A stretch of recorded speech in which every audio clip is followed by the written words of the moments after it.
आज है 20 जनवरी 2026 दिन मंगलवार। आइए जानते हैं आज भारतीय बाजार की दिशा कैसी रह सकती है। कल बाजार बंद होने के बाद किन स्टॉक को लेकर बड़ी खबरें आई हैं जिन पर निवेशकों को नजर रखनी चाहिए। अमेरिकी बाजार से कमजोर संकेत मिल रहे हैं। डाउ जोन्स फ्यूचर्स 400 अंकों से ज्यादा टूटे हुए हैं। S&P 500 फ्यूचर्स करीब 1% नीचे हैं और नैस्डैक फ्यूचर्स में भी लगभग 300 अंकों की गिरावट है। इसका साफ मतलब है कि फिलहाल वैश्विक निवेशक जोखिम लेने से बच रहे हैं और बाजार पर दबाव बना हुआ है। यूरोप के बाजारों में भी तेज बिकवाली देखने को मिली, जहां पैन यूरोपियन स्टॉक्स 600 इंडेक्स ने पिछले 2 महीनों का सबसे खराब दिन दर्ज किया। इस गिरावट में ऑटो और लग्जरी सेक्टर के शेयर सबसे ज्यादा प्रभावित हुए, क्योंकि ये सेक्टर सीधे तौर पर वैश्विक मांग और भरोसे पर निर्भर रहते हैं। वैश्विक बाजार दोबारा रिस्क ऑफ मोड में चले गए हैं, क्योंकि यूएस प्रेसिडेंट डोनाल्ड ट्रंप ने यूरोप के 8 देशों और यूके को चेतावनी दी है। उन्होंने कहा है कि अगर ग्रीनलैंड को लेकर उनकी शर्तें नहीं मानी गई तो 1 फरवरी से 10% तक का टैरिफ लगाया जा सकता है, जिससे ट्रेड वॉर का डर बढ़ गया है। ग्रीनलैंड एक आर्कटिक क्षेत्र में स्थित सेल्फ गवर्न्ड टेरिटरी है, जो डेनमार्क के किंगडम के अंतर्गत आता है। ग्रीनलैंड और डेनमार्क दोनों जगह लोगों ने विरोध प्रदर्शन किए हैं और साफ कहा है कि वे यूएस के साथ किसी भी तरह के गठजोड़ के खिलाफ हैं। टैरिफ को लेकर चिंता से शेयर बाजारों पर दबाव जरूर आया है, लेकिन सुरक्षित निवेश माने जाने वाले एसेट्स की मांग तेजी से बढ़ी है। स्पॉट गोल्ड की कीमतें लगभग $4,700 प्रति ओंस तक पहुंच गई हैं और सिल्वर भी करीब $95 प्रति ओंस के आसपास कारोबार कर रही है। करेंसी मार्केट में यूएस डॉलर इंडेक्स कमजोर होकर 99 के स्तर के आसपास आ गया है। इस दौरान स्विस फ्रैंक और जापानीज येन में मजबूती देखी गई है, क्योंकि अनिश्चितता के समय निवेशक इन्हें सुरक्षित विकल्प मानते हैं। आज बाजार की नज़र फिर से यूएस सुप्रीम कोर्ट पर रहेगी, जहां ये तय हो सकता है कि डोनाल्ड ट्रंप के टैरिफ से जुड़े मामले की सुनवाई होगी या नहीं। अगर कोर्ट इस केस को सुनने का फैसला करता है तो बाजार में उतार चढ़ाव और बढ़ सकता है। KKM फाइनेंशियल के CEO जेफ किलबर्ग का मानना है कि अगर टैरिफ की चिंता से बाजार और गिरते हैं तो ये लंबी अवधि के निवेशकों के लिए खरीदारी का मौका हो सकता है।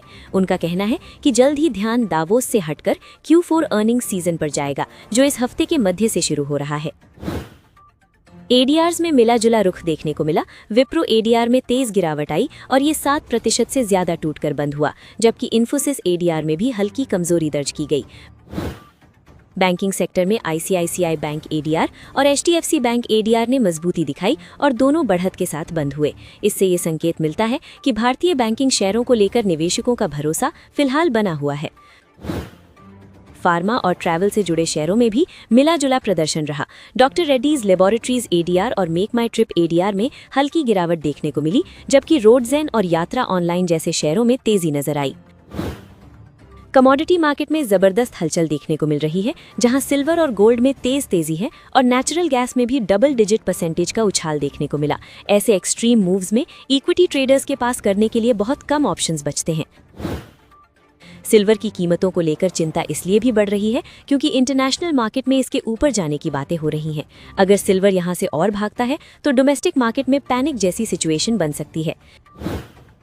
गोल्ड में भी प्राइसेस काफी ऊंचे लेवल्स पर पहुंच चुके हैं और रोजाना तेज बढ़त देखने को मिल रही है। ऐसे माहौल में फ्रेश बाइंग करना साइकोलॉजिकली मुश्किल हो जाता है, लेकिन ट्रेंड के खिलाफ जाना भी आसान नहीं होता। क्रिप्टो मार्केट में भी अपॉर्चुनिटीज बन रही हैं, खासकर इथेरियम में 3200 के लेवल के आसपास हलचल दिख रही है और इस रेंज के टूटने पर डायरेक्शनल ट्रेड की संभावना बन सकती है।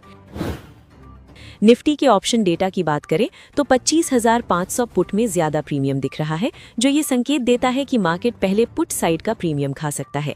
इसके लिए आइदर गैप अप या शॉर्ट बाउंस देखने को मिल सकता है। अगर ओपनिंग में गैप अप होता है तो शुरुआती कुछ कैंडल्स काफी वॉलेटाइल रह सकती हैं।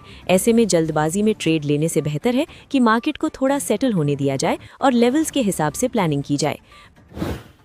बैंक निफ्टी में चीजों को सिंबल रखना ज्यादा बेहतर है। 60,000 के ऊपर निकलने पर 60,200 तक का मूव बन सकता है, जबकि 59,850 के नीचे आने पर 59,600 तक की कमजोरी देखने को मिल सकती है। सेंसेक्स में 83,400 एक मजबूत रेजिस्टेंस बन चुका है। इसके ऊपर टिकने पर ही बुलिश व्यू लेना ठीक रहेगा, जबकि 83,200 के नीचे फिसलने पर 83,000 तक का इजी मूव बन सकता है। गोल्ड में 1,43,500 का लेवल अहम सपोर्ट है। इसके नीचे ब्रेकडाउन मार्केट में प्रेशर बढ़ा सकता है, इसलिए कमोडिटी ट्रेडर्स को यहाँ एक्स्ट्रा कॉशन के साथ काम करना चाहिए। 19 जनवरी को DII ने बाजार में मजबूत सपोर्ट दिखाया, जहां करीब 16,756 करोड़ रुपए की खरीद और 12,749 करोड़ रुपए की बिक्री के बाद करीब 4,007 करोड़ रुपए की नेट बाइंग रही। उसी दिन FII ने सतर्क रुख अपनाया और लगभग 3,201 करोड़ रुपए की नेट सेलिंग की। सिल्वर फिलहाल बहुत ऊंचे लेवल्स पर बना हुआ है और जब तक 3 लाख के नीचे नहीं आता तब तक ट्रेंड बुलिश ही माना जाएगा। नेचुरल गैस में मोमेंटम काफी स्ट्रांग है, लेकिन 336 के आसपास रेजिस्टेंस पर नजर रखना जरूरी है। गिफ्ट निफ्टी इस वक्त करीब 25,616 के आसपास ट्रेड कर रहा है और आज पूरा मूवमेंट 25,520 से 25,674 के रेंज में देखने को मिला है। इसका मतलब है कि बाजार अभी किसी एक दिशा में तेज भागने के बजाय एक सीमित दायरे में घूम रहा है। आज के लिए ओवरऑल संकेत न्यूट्रल से हल्का पॉजिटिव माना जा सकता है। अब बात करते हैं उन स्टॉक्स की जिन पर कल बाजार बंद होने के बाद बड़ी अपडेट्स निकल कर आई थी, जिनका असर आज शेयर बाजार में इनके स्टॉक्स पर देखने को मिल सकता है। इसलिए निवेशकों को इन सभी स्टॉक्स पर नजर बनाए रखनी चाहिए। Q3 में LTIN माइंडट्री का परफॉर्मेंस मिक्स्ड रहा, जहां नेट प्रॉफिट 959.6 करोड़ रुपए रहा और पिछली तिमाही के मुकाबले करीब 3.5% की गिरावट देखने को मिली। कंपनी ने साफ किया कि नए लेबर कोड्स की वजह से एक बार का एक्स्ट्रा खर्च आया, जबकि कोर बिजनेस में रेवेन्यू 10,781 करोड़ रुपए तक पहुंचा और डॉलर रेवेन्यू $1,208 मिलियन रहा, जो स्टेडी डिमांड को दिखाता है। कल शेयर 0.82% की तेजी के साथ 6,360 रुपए पर बंद हुआ। अदानी पावर को लीगल फ्रंट पर बड़ी जीत मिली है, जहां NCLAT दिल्ली ने विदर्भा इंडस्ट्रीज पावर लिमिटेड के 4,000 करोड़ रेजोल्यूशन प्लान के खिलाफ सभी अपील्स खारिज कर दी। इससे कंपनी को स्ट्रेस्ड एसेट रेजोल्यूशन में क्लैरिटी मिली है और आने वाले समय में बैलेंस शीट पर पॉजिटिव इम्पैक्ट देखने को मिल सकता है। कल शेयर 1.63% की गिरावट के साथ 140.30 रुपए पर बंद हुआ।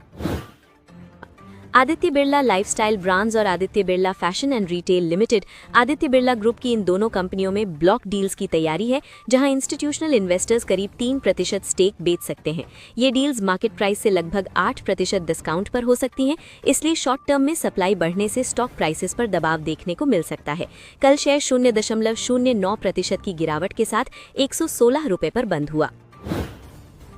टाटा कैपिटल ने Q3 में स्ट्रॉन्ग ग्रोथ दिखाई, जहां नेट प्रॉफिट 790 करोड़ रुपए रहा और NII में 44% की तेज बढ़त दर्ज की गई। रिटेल, SME और हाउसिंग फाइनेंस सेगमेंट्स में AUM की ग्रोथ और मजबूत लोन डिमांड ने कंपनी की ओवरऑल परफॉर्मेंस को सपोर्ट किया।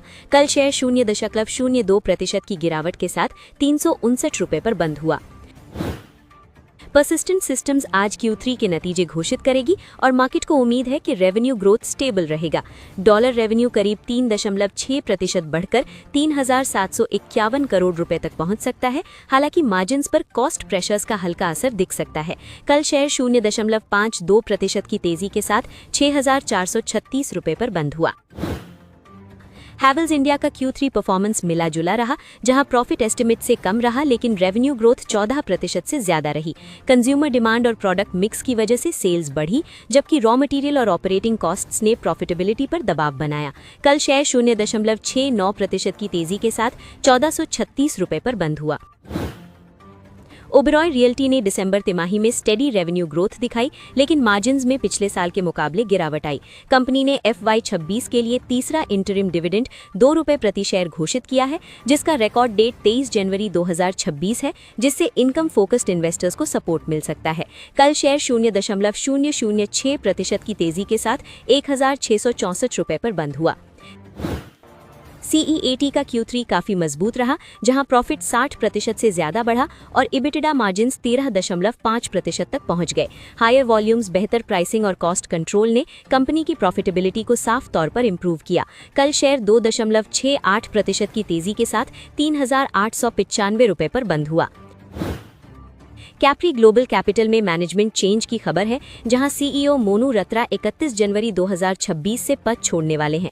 ऐसे डेवलपमेंट्स शॉर्ट टर्म में अनसर्टेनिटी ला सकते हैं, लेकिन कंपनी के बिजनेस फंडामेंटल्स पर मार्केट की नजर बनी रहेगी। कल शेयर 1.20% की गिरावट के साथ 177 रुपए पर बंद हुआ। साई सिल्क्स के Q3 नतीजे कमजोर रहे, जहां प्रॉफिट और रेवेन्यू दोनों में गिरावट दर्ज की गई। फेस्टिव डिमांड कमजोर रहने और कॉस्ट्स बढ़ने की वजह से एबिटिडा मार्जिन्स घटकर करीब 17% रह गए, जो नियर टर्म चैलेंजेस को दिखाता है। कल शेयर 3.90% की तेजी के साथ 129 रुपए पर बंद हुआ।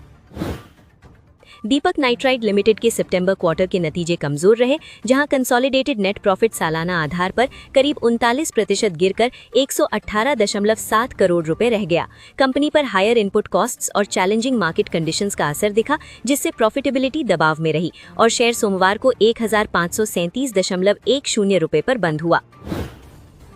ओला इलेक्ट्रिक में मैनेजमेंट लेवल पर बड़ा बदलाव देखने को मिला है, जहां सीएफओ हरीश अभिचंदानी ने इस्तीफा दे दिया है और वो 19 जनवरी 2026 को पद छोड़ देंगे। बोर्ड ने दीपक रास्तोगी को नया सीएफओ नियुक्त किया है, लेकिन इस खबर के बाद शेयर में दबाव दिखा और स्टॉक करीब 4% गिरकर 35.73 रुपए पर बंद हुआ।